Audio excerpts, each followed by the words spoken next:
Hi friends, welcome back to my channel. ఈరోజు మనం పల్లీ కట్టు ఎలా చేయాలో తెలుసుకుందామా. దానికి 1 కప్పు పల్లీల్ని బ్రౌన్ కలర్ వచ్చినంత వరకు వేపుకోవాలి లో ఫ్లేమ్లోని. ఇంతలోపు మనం చింతపండుని ఒక పెద్ద నిమ్మకాయ సైజ్ అంత తీసుకొని వాష్ చేసి నానబెట్టుకోవాలి. ఇది చేసుకోవాలనుకునే ముందు ఇది బాగా నానితే అందులోంచి జ్యూస్ బాగా వస్తుంది. ఇలా నానబెట్టుకున్న తర్వాత ఇది కొంచెం పక్కన పెట్టేసి ఇలా వేపుకున్నాం కదా బ్రౌన్ కలర్, ఇది ఒక ప్లేట్లోకి తీసి చల్లారబెట్టుకోవాలి. తర్వాత అదే ప్యాన్లో మీకు ఎంత చిల్లీస్, మీరు ఎంత కారం తినగలరో ఒక మినిమం 6-7 అట్లయినా వేసుకోవచ్చు. 1 స్పూన్ జీలకర్ర వేసి ఇలా లో ఫ్లేమ్లో పెట్టుకొని కొంచెం స్మెల్ వస్తున్నప్పుడు వరకు వేపుకోవాలి. వేపుకున్నాక ఇది కూడా చల్లగా అవ్వనివ్వాలి. ఈ మిశ్రమాన్ని అంతా చల్లగా అయిన తర్వాత మిక్సీ జార్లో వేసుకొని గ్రైండ్ చేసుకోవాలి. మొత్తం చల్లగా అయిన తర్వాతే గ్రైండ్ చేసుకోవాలండి. ఇప్పుడు గ్రైండ్ చేసుకున్నాం కదా, ఈ విధంగా వస్తుంది కొంచెం పౌడర్ లాగా. ఇప్పుడు ఇలా చింతపండు బాగా నానింది కదా, ఇప్పుడు ఇందులోంచి బాగా జ్యూస్ అంతా వాటర్ వేస్తూ తీసుకోవాలి. నాకైతే 2 కప్స్లా వచ్చిందండి వాటర్. ఈ వాటర్ని పక్కన పెట్టేసి ఇప్పుడు ప్యాన్లో ఆయిల్ వేసుకొని ఆనియన్స్ ఒక 3 ఆనియన్స్ వేసుకోండి. 3 ఆనియన్స్ చిన్నగా కొంచెం చిన్న ముక్కలు వేసుకోండి. కొంచెం పెద్దవైనా పర్లేదు. తర్వాత అందులో ఆవాలు, జీలకర్ర, మినప్పప్పు, శనగపప్పు, మళ్ళీ అందులో రెడ్ చిల్లీ, తర్వాత కరివేపాకు నా దగ్గర అవైలబుల్ లేదని వేసుకోలేదు.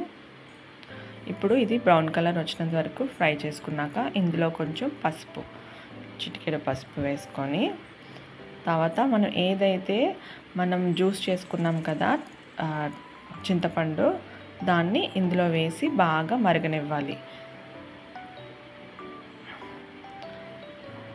బబుల్స్ వచ్చే వరకు మంచిగా మరగనివ్వాలన్నమాట. తర్వాత ఇందులో సరిపడినంత సాల్ట్ వేసేసుకోవాలి.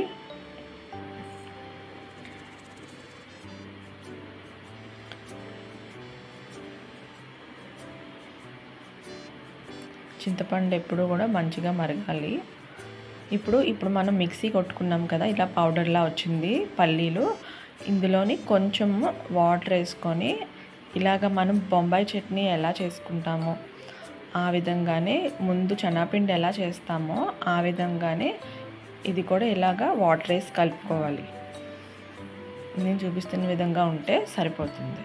ఇప్పుడు ఇవి బాగా చింతపండు బాగా బబల్స్ వచ్చాక మళ్ళీ 1 మినిట్ పాటు బాగా ఉడికించుకోవాలి. ఉడికించుకున్నాక మనం ఏదైతే ఈ పల్లీ మిశ్రమం ఉంటుంది కదా, ఈ మిశ్రమాన్ని అందులో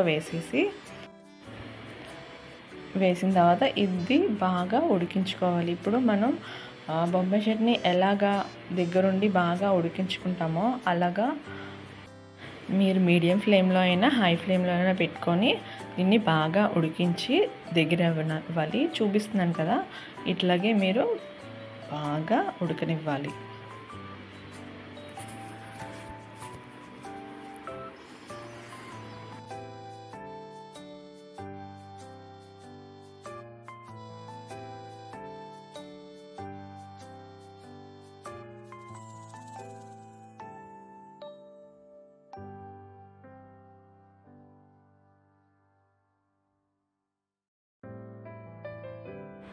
చూసారు కదా, ఇలా బాగా ఉడికిన తర్వాత మనము స్టవ్ ఆఫ్ చేసేసుకొని చల్లారే వరకు ఉంచుకొని, తర్వాత చల్లారిన తర్వాత మనకి ఈ కన్సిస్టెన్సీలో వస్తుంది.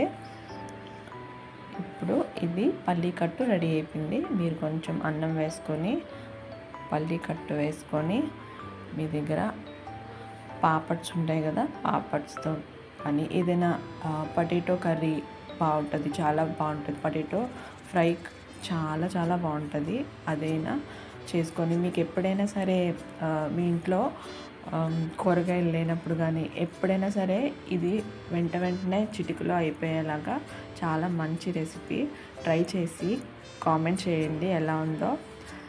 Thank you for watching friends.